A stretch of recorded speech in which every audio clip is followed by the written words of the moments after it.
What's going on, ladies and gentlemen? How y'all doing today? Chicago Motivation, the teacher. Today I want to talk about how car notes sabotage your success, how car notes prevent you and stop you from being a millionaire. Point blank, period. Now, this conversation is not for people that love their car note, that love to pay their car note. This is not for them. This is for people that want to know, like, damn, what am I doing wrong? Why am I not making a mark? Like, how can I get rich? Like, what do I have to do to get rich? This is for the people that want to be rich, not the average person. So I have a phenomenal list today, and this is what I'm going to be talking about. And I wrote down, I was thinking, and I wrote down everything, um, the data and the numbers from what a person pays for a car note, how long they pay for it. I broke it down like something serious. So we're going to get to it.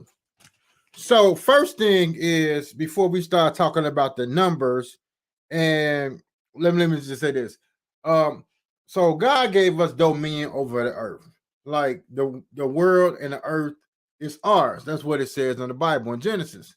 And it's like crazy. Like it's like, do you believe in the Bible? Like in the times that are happening now? Like, yeah, I believe in the Bible, but it's like questionable things going on in life. So I digress. But um God gave us dominion over the earth, and he put us higher than the fowls of the air, the animals, everything. You know what I'm saying? So everything serves man, everything serves you. You know, that's basically what that is saying.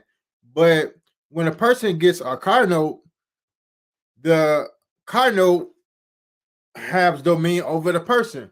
People live now where things have dominion over them instead of them having dominion over things, and it's reversed. So I want to help people get back the dominion that God gave them in their life. And it starts with your money, and it can start with a car note. So the numbers are, let's get into it. So the average car note, let's just say I have here $800 a month. That's my figure. That's for a car note and insurance, $800 a month. So if you're paying for a car for 7 years at $800 a month, that will tally up to 58. Is let me see, $57,000. You're looking at $57,000. But when I was thinking about this, I didn't want to just bring the numbers. I wanted to bring a different. I wanted to put a different spin, and I wanted to talk about the time that it takes you to pay for it, and I'm going to break that down into hours. I want to talk about the energy and how you could do something different in your life as far as investments, and you can still have a car and you can get rich before you start to splurge. Um, so 7 years. So in a total of 7 years, and you paying $800 a month, you're looking at. Let me see. Okay, so I have the hours that. So if you pay $800 a month, it would be in hours. Okay, I'm trying to get this shit right.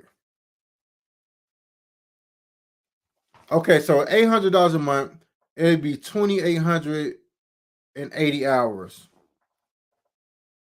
So I'm trying to get this shit right. So it'll be 2,880 hours that you spent working to pay a car note. So okay, so $800 a month is equivalent to the average person 1 week of pay. So the average person make $800 a month. So you spend, that's what it was. So that 1 week is 40 hours.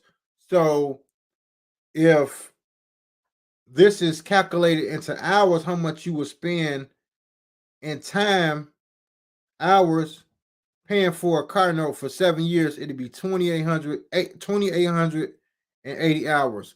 So it's equivalent to 120 days of your life that you'll spend actually literally complete days paying for a car. 120 days. So we're talking 7 years. Now, say you're 25 years old, you don't finish paying for the car until you're 27, 20, 25, 32. You'll be 32 years old. That's 7 years, but those are not just 7 years, those are 7 prime years. And that's important because you really can take risk at that age and you can really advance yourself. Like let's just think for a second, like if you saved $800 a month for 7 years, that'll be 57,000. But if you save $800 a month for 5 years, that's still probably like $40,000. That's a nice chunk of change, you know what I'm saying? And I'm gonna do another talk where I talk about housing because a lot of people think that they gotta have um a big house, they gotta spend all this money on rent and stuff like that. But let's just say you saved the $800 a month and you did it for 5 years. Let me see. Let's see, 8 times 12 is 96. Hold on, 8 times 12 is 9,600. 96. Oh, my math might be off. 8 times 12 is 96 times 5. That's close to $50,000 in 5 years. I said that to say you can buy a house for $30,000. Gentrification is going on real heavy around the world, so you can buy a house and work on remodeling it yourself, and you'll be all good. So the thing is, like a house is really just somewhere to stay. That's all it is. You can have your home could be a trailer, your home could be a container, like a shipping container. Your home could be anything. Your home, like a home is just somewhere to stay. Some people home is in their car. Your home is just somewhere to stay. Like, let's not get too crazy about how our car look and how big our home is and how good we sound saying that we have a mortgage, how adult like we sound saying that we have a mortgage, and all of those things before we get rich. Because you're not just spending time, you're spending energy working a job to be able to pay for this stuff. And your energy, but they say energy cannot be exchanged or something like that. Energy, it is what it is. Energy is important. Because that's all we have in life is time, energy, and money. And energy is the most forgotten asset that we have. Like, so many people, like, they overlook energy. You know what I mean? Like, just think of it like this. And I'm gonna get back to my soliloquy. My solution. I have a good solution, great solution. So, say a person have a stroke. All the time, their whole life they're used to walking. They're used to going to and fro as they please. We don't think about walking. People don't think about it. But you have a stroke, now you got to learn how to walk again. Now you can't just get up and go. You just can't run in the gas station or run in a store or do something that you want to do. You don't have the energy to do that. You know what I mean?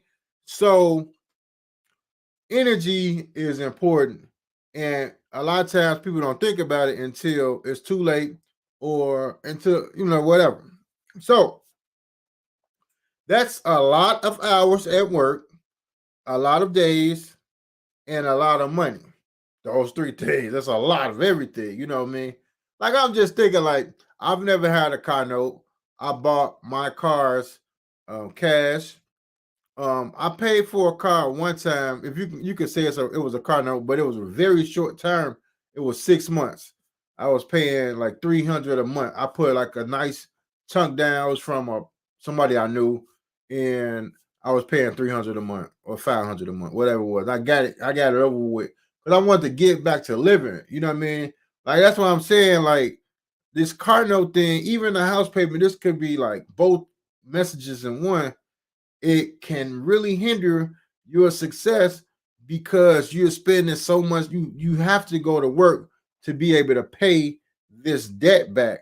So you're obligated. Now, say you you get hurt on the job. I don't know. Some people have car notes. Some people are lifelong car note havers. They have a car note. Now say you going to work and you supposed to say you want to be rich, right? That's why you're here on this channel. So you going to work and you supposed to have pivoted to where you was investing the money in yourself and in the things that's going to bring you a return. Um, but you didn't make the proper steps. So say you go to work and you get hurt. You know what I'm saying? But you only supposed to be at work no more. You didn't, like, people that's $57,000 into a car note when they could put that 57,000 on themselves, and in 7 years they'll be sitting pretty. You know what I'm saying? Because you've been learned a lot. You can invest money. You can invest time, money, and energy, which is going to yield you the greatest reward out of life. So, yeah, sometimes you could be in the way by having a high mortgage and high car note. Work is. I'm gonna digress on that, but okay, let's get into my second point of the soliloquy. Um, so let's take my approach to buying a car. So we're going to go. So $8,000, right? So $800 a month. We still have the $800 a month. So we're going to save up for 10 months. 10 months. We're going to save up for 10 months. So we'll have $8,000 in 10 months. And you can get a nice car for $8,000. Like, one of my secrets to finding a car is going on Craigslist, going on OfferUp, Facebook Marketplace, the classifieds, and typing in car mint condition, car mint condition, and see what comes up. So when you type that in, you're gonna find a car that's gently used, probably lower miles than the normal cars in that year range. And it's going to be clean. It's going to run. You know what I'm saying? It's kind of like having a, a certified car, a guaranteed to run car without having a certified dealership to do it. So car mint condition. See what comes up. Put your budget in the filter. You got $6,000. $6,000. Let's go 8,000. $8,000 car today, right now, is comparable to a $50,000 a year car. If I get an $8,000 car right now today, I'm gonna be in style just like the person that's paying $800 a month for 7 years. I'm gonna be in style too. You know what I'm saying? You're gonna be in style too. So let's go over the numbers. So at 8 months at 10 months at $800, that'd be $8,000.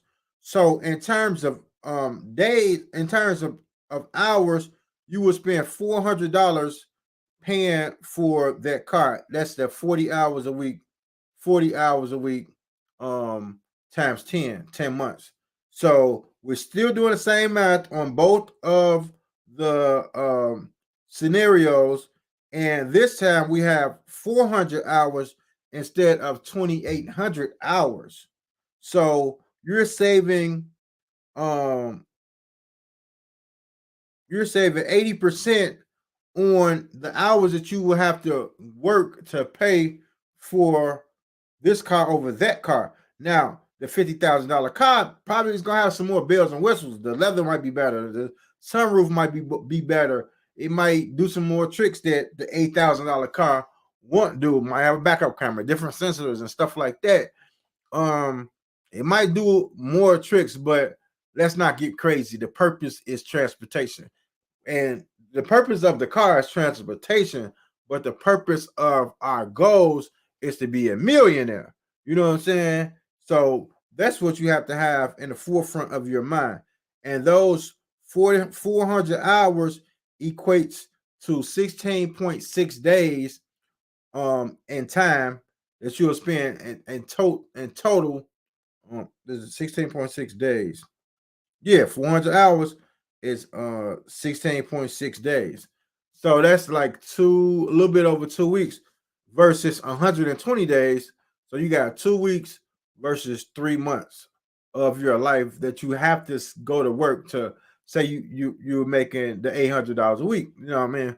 So this is not for the super affluent people, even though the people that's making 120, $180,000 a year, they're living paycheck to paycheck because they got the expensive gym, they got Uber, they taking Ubers everywhere, going out to dinners all the time, always ordering fast food. So it's really no difference. But I'm just talking to the average um the person with the average job, like you are a service, you in the service field, like HVAC, electrician, plumber, like an average person, like your job, you're in the office, administrator, a school teacher, policeman, just the average blue collar type of person. This is my avatar.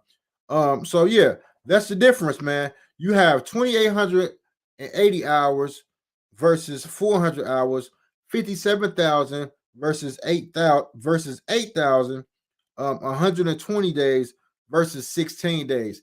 And like I was saying, like you could just do more with your time. You could do more with that. So it's 57,000 versus 8,000.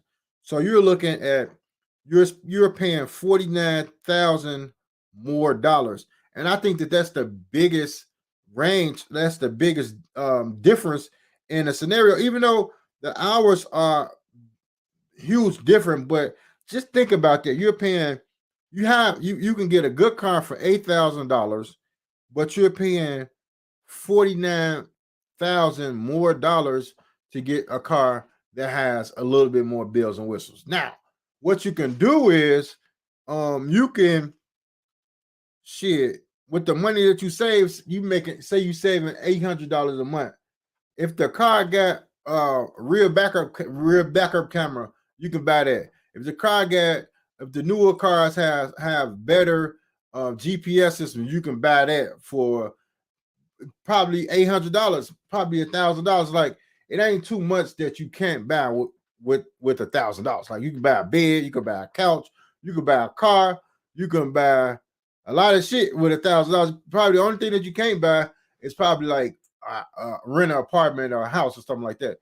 Everything else you can buy for $1,000. You can get a computer, you can get a camera, you can get a rug, you can get clothes, you can get damn anything for $1,000. So you can definitely get a GPS system or a camera system. That's pretty much like what the cars have in them. You know what I'm saying? And you could customize your $8,000 car. And the thing is, like when you finally get to that payment of paying the $57,000 up. Now you are going to have equity in the $57,000 car. Once you finally get done paying it, you pay $57,000. It might be worth 20. So you lost $37,000. So you losing $37,000. Now the $8,000 car, and you get that car over time, it's not going to lose that much value. Like you lost over 50% of the value of your car if you paid uh in total $57,000, and now it's only worth 20. You've lost actually close to 66% of the value of the car. Now, if you buy a car for $8,000, it has already taken that hit, that beating on the depreciation. So you're not going to lose 66%. If you lose 66% on an $8,000 car, you're looking at the car worth $2,500, and it's not going to be worth $2,500. It's going to stay. If you pay $8,000 for it, you're probably going to be could probably sell it for 6,500 easy. They'd be like, damn, that was a deal at 6,500. So your depreciation value is not going to be as high as the car that costs $57,000.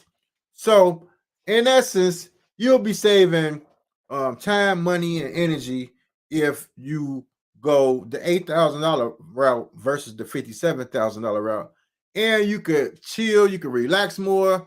It's a lot of stress having that car note, you know. And after 3 months, you don't really like the car no more.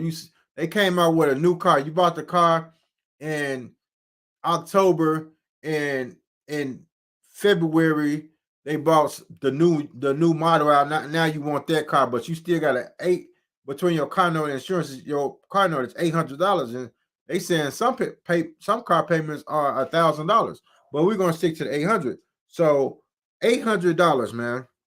You know, that's a lot you could do with that extra money. The greatest investment that you can ever have is investing in yourself, reading books, going walks. And the best things in life are free. You can go walking for free. You can ride a bike for free after you get the bike. You can breathe that good air. Yeah, shit. Go walking, exercise. Shit, get some good water. Now I'm fucking up the free game, but most the best things in life are free. You know what I mean? Just leave it at that. You know. So it's so much that you can do when you have that headroom to breathe versus being trapped in a car note for all of those years. Now, what if you have a car note and you like, damn, I made a mistake. Like I don't know too much about the legal side of giving a car back. I know you will still have that balance if you get a car back, but sometimes I think it's worth it to give the car back and you owe them money, but invest in yourself to get yourself to a good place, and then pay the car back once you come up. You know what I'm saying?